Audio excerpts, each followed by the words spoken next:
আসসালামু আলাইকুম। আমি ইসরাত জাহান, হালাল বাইট অ্যান্ড ডিলাইট পেজ থেকে। আজকে আমরা আবার একটা রান্না নিয়ে চলে আসছি। আজকে আমরা খাসির মাংস রান্না করব।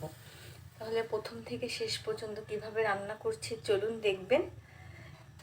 যারা খাসির মাংস খেতে চান না গন্ধের কারণে, আমার কিছু টিপস সহ আজ তাদের জন্য রান্নাটা। এভাবে রান্না করলে খাসির মাংসে কোনো গন্ধ থাকবে না। প্রথমেই চুলো জ্বালিয়ে একটা কড়াই দিয়ে দিয়েছি গরম হওয়ার জন্য।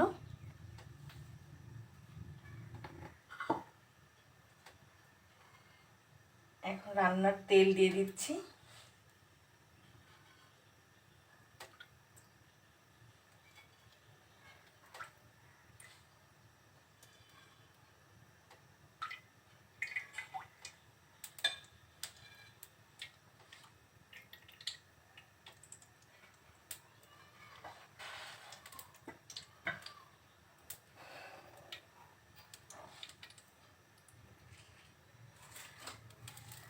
তেলের ভিতরে দিয়েছি গোটা তেজপাতা, একটু ফালি করে নিয়েছি দুইটা, আর গরম মশলা আস্ত।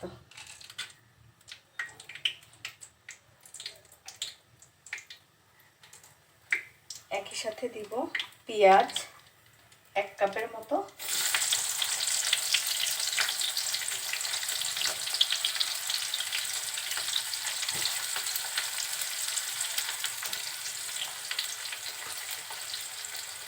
আজকে 1 কেজি খাসির মাংস অনুযায়ী সব মশলাগুলো দিচ্ছি।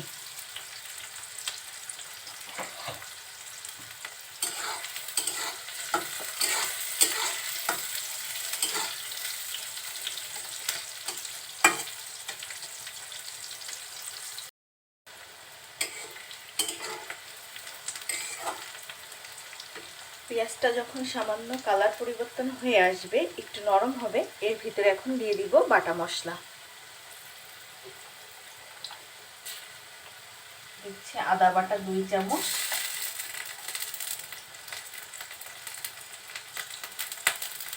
রসুন বাটা 2 চামচ,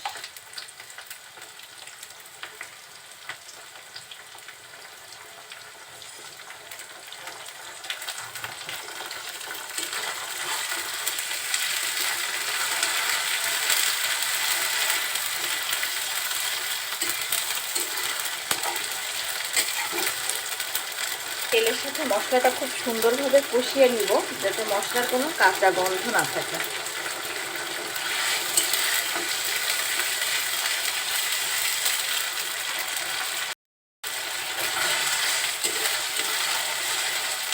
মশলাটা কিছুক্ষণ কষানো হয়ে গেলে পানি দিয়ে দিচ্ছি অল্প পরিমাণ।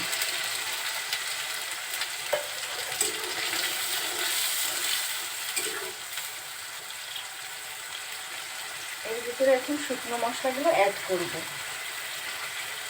ঝালের গুঁড়া 1 চামচ,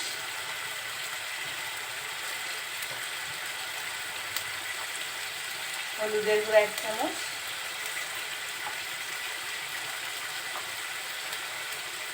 জিরার গুঁড়া 1 চামচ,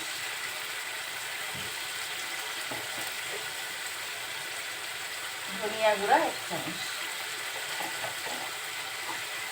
সব মশলাগুলো এখন কষিয়ে নিব।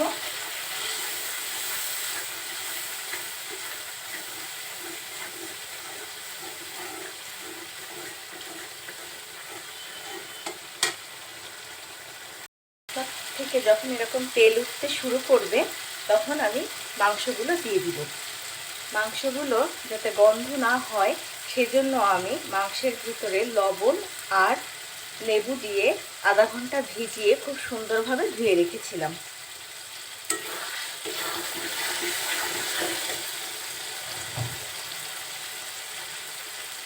এখন মাংসগুলো দিয়ে দিচ্ছি।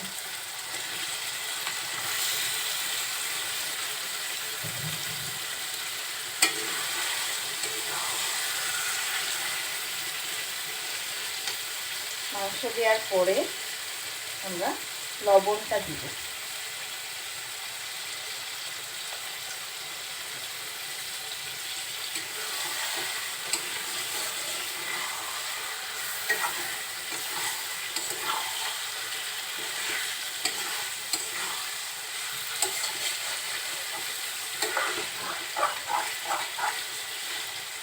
মশলার সাথে মাংসটা খুব সুন্দরভাবে কষিয়ে নিব।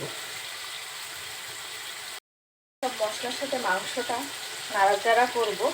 এর ভিতরে দিয়ে দিব 2 চামচ টক দই।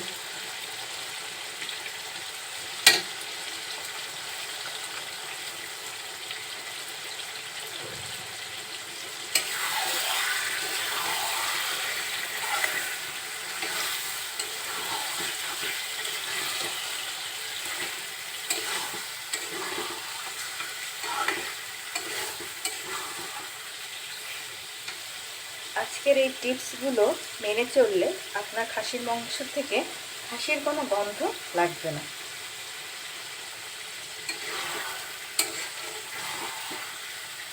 আরও কিছু টিপস আছে, এই জন্য পুরো ভিডিওটা দেখবেন। মাংসটা আমরা কিছুক্ষণের জন্য ঢেকে রান্না করব।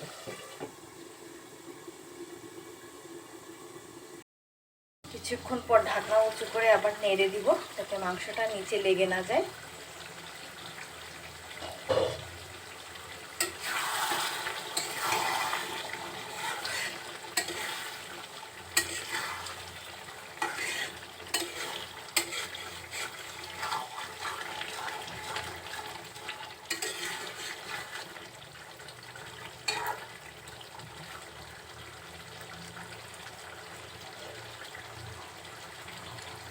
আবার ঢেকে দিচ্ছি।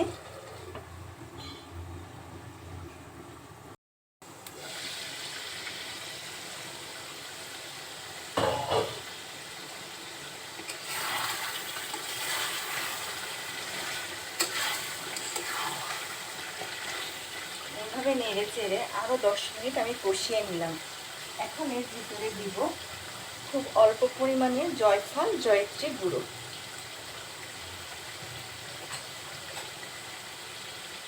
মাংসে এখন আমি পানি ব্যবহার করিনি, ঢেকে ঢেকে কষানোর কারণে মাংস থেকে একটা পানি বের হয়েছে।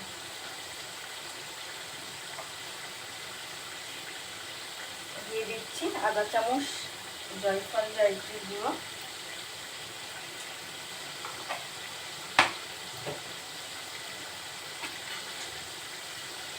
আর দিয়ে দিব 1 চামচ টমেটো সস।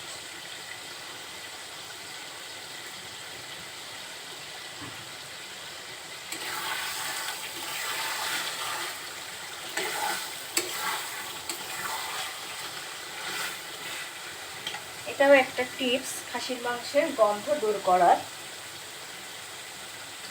টমেটো সস দিবেন,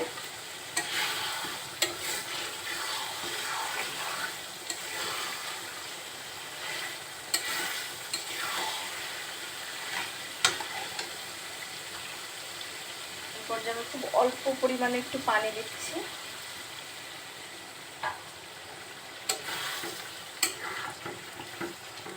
যাতে মশলাটা নিচে লেগে না যায়।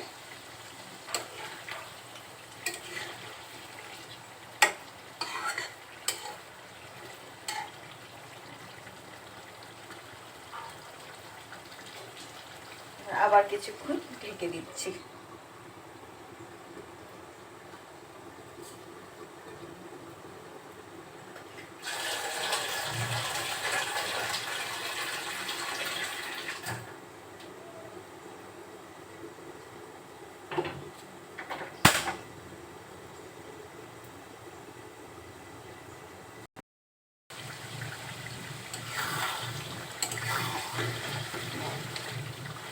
মাংসটা কষাতে কষাতে যখন এরকম তেল উঠতে শুরু করবে, এই পর্যায়ে আমি মাংসটা প্রেসার কুকারের মধ্যে দিয়ে দিব 3টা সিটি দেওয়ার জন্য।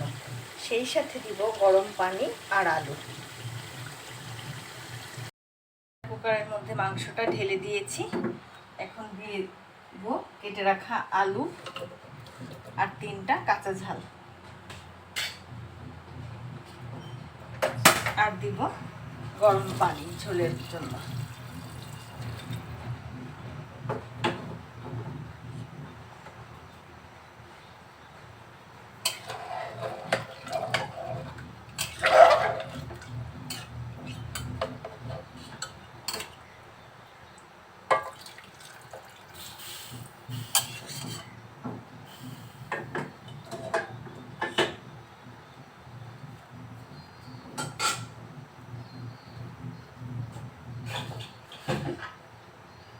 সব কিছু দেওয়া হয়ে গেলে এবার প্রেসার কুকারের ঢাকনাটা লাগিয়ে দিব।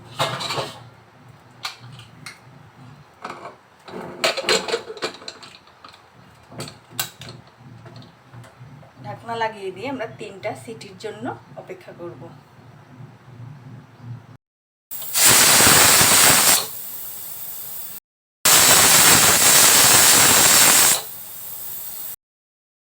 তিনটা সিটি দেওয়ার পরে এখন আমরা প্রেসার কুকারের ঢাকনা খুলে ফেলবো। দেখুন মাংসের কালারটা কত সুন্দর আসছে। মাংস, আলু, ঝোল সবই গলে গিয়েছে, দেখতেও অপূর্ব সুন্দর হয়েছে।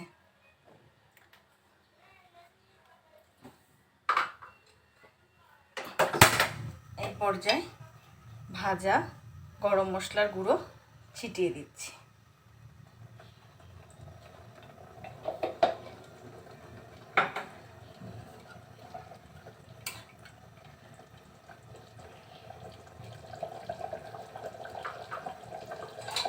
দিয়ে 1 মিনিটের জন্য একটু ঢেকে দিচ্ছি।